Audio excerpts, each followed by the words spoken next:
Laporan soal tidak netralnya aparatur sipil negara (ASN) di Pilpres 2024 semakin santer terdengar. Di sisi lain, potensi mobilitas suara oleh para pejabat penyelenggara desa juga patut diwaspadai.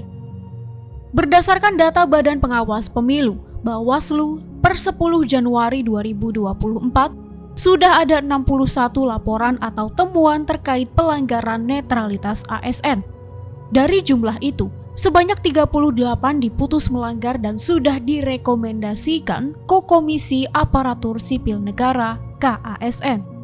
Bawaslu sendiri mengaku heran dengan masih maraknya ASN yang melanggar netralitas. Padahal, aturannya jelas dan telah digaungkan berulang-ulang. Walaupun berbagai aturan secara jelas telah melarang keterlibatan ASN dalam politik praktis, bahkan berulang kali diadakan diskusi, diseminasi, maupun sosialisasi mengenai netralitas ASN, tetap saja pelanggaran ASN terus terjadi, kata anggota Bawaslu, Puadi, kepada Forum Keadilan, Rabu 17 Januari 2024. Puadi bahkan mengatakan, pelanggaran netralitas ASN kemungkinan bertambah hingga pesta demokrasi ini benar-benar selesai. Potensi peningkatan pelanggaran ketidaknetralan ASN di pemilu 2024 juga diungkapkan oleh KASN. Berdasarkan data KASN per 17 Januari 2024, di pemilu 2019 terdapat 386 ASN yang terbukti melanggar netralitas. Kemudian, di tahun 2023 hingga 2024, sudah ada 135 yang terbukti. Besar kemungkinan angka itu bertambah. Namun, KASN belum bisa memastikan karena pemilu 2024 masih berjalan. Anggota Komisi 2 DPR RI, Gus Pardi Gaus, angkat suara soal maraknya ASN yang tak netral. Ia menegaskan bahwa pelanggaran yang dilakukan oknum-oknum ASN itu merusak tatanan negara. Dalam pandangan Gus Pardi, adanya ASN yang secara terang-terangan berpihak dalam pemilu ini sangat memprihatinkan. Untuk itu, Bawaslu harus berani menindak tegas. Bawaslu harus berani melakukan tindakan tegas terhadap siapapun yang melanggar ketentuan dan peraturan yang berlaku. Harus berani mengingatkan dan memproses. Bawaslu itu dijadikan barometer bagi masyarakat, ujarnya kepada Forum Keadilan, Kamis 18 Januari. Gus Pardi menilai seluruh tatanan pemerintah, baik ASN, TNI, Polri, dan lainnya harus menjaga reputasi serta integritas.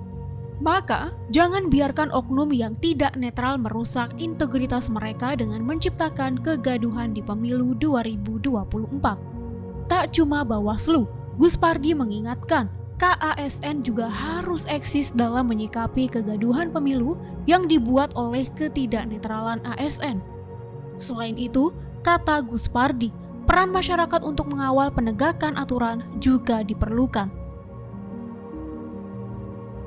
Namun, potensi kecurangan dalam kontestasi pemilihan umum 2024 tak sebatas pada netralitas ASN.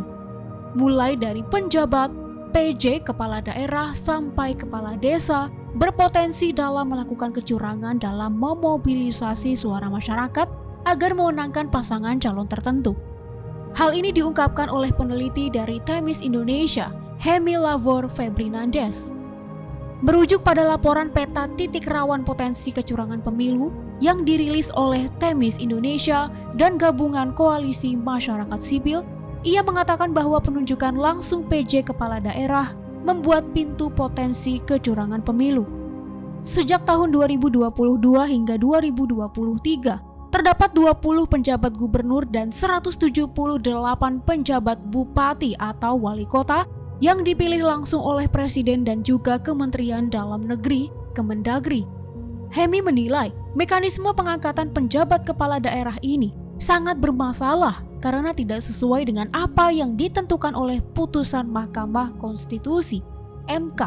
Contohnya, seperti putusan MK nomor 67/PUU strip 19/2021 di mana penunjukan penjabat kepala daerah harus menggunakan peraturan pemerintah, bukan peraturan menteri. Selain itu, pemerintah juga mengabaikan putusan MK nomor 37-20/20/2022 yang memerintahkan agar pengangkatan PJ kepala daerah tidak mengabaikan prinsip demokrasi dan berlangsung secara terbuka, transparan, dan akuntabel. Pengangkatan ini tidak mengikuti mekanisme yang telah ditentukan oleh putusan MK, dilakukan secara tertutup dan tidak mengakomodir masukan dari banyaknya DPRD. Ucapnya saat dihubungi Forum Keadilan Kamis 18 Januari. Ia menggarisbawahi bahwa status PJ kepala daerah ialah aparatur sipil negara yang dilantik secara langsung oleh Presiden dan Kemendagri. Hemi mengaku pesimis mereka akan netral.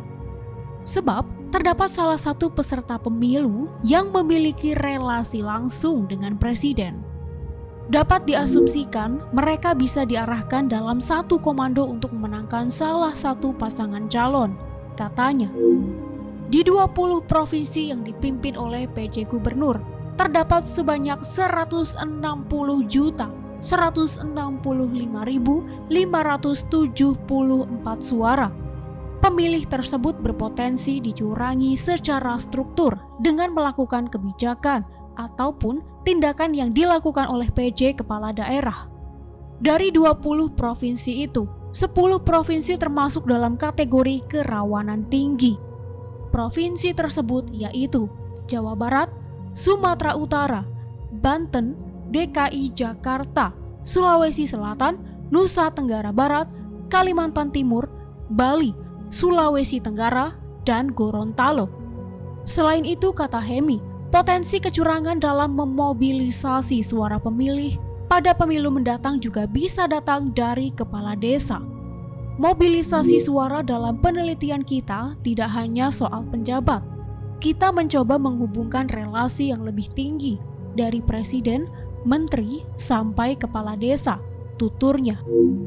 Kepala desa menurutnya jadi salah satu aktor yang sangat rentan dimobilisasi. Sebab mereka merupakan pemerintahan paling kecil yang berinteraksi langsung dengan masyarakat. Menurut Hemi, kepala desa adalah orang yang memberikan data terkait program-program kesejahteraan yang ada di kementerian. Tidak hanya mengelola dana desa yang jumlahnya bisa mencapai 1 miliar rupiah, tetapi juga beberapa program sentral seperti Kartu Keluarga Sejahtera, Program Keluarga Harapan, dan pengisian data terpadu kesejahteraan sosial. Jadi, kalau mereka telah menunjukkan keberpihakan, bisa saja mereka langsung memobilisasi siapa yang dapat bantuan tersebut, ujarnya. Hemi berpendapat ada dua letak permasalahan mendasar terkait netralitas, yaitu kebijakan hukum dan penegakan hukum. Pada kebijakan hukum, UU Pemilu sudah menegaskan bahwa kepala desa tidak boleh diikutsertakan dalam kampanye karena hal tersebut termasuk dalam pelanggaran pemilu. Namun, kata Hemi, hal tersebut tidak diimplementasikan secara merata. Sementara untuk penegakan hukum dikembalikan ke Bawaslu sebagai pihak yang berwenang mengawasi dan menyelidiki dugaan pelanggaran pemilu. Menurutnya, lembaga itu tidak memiliki taji.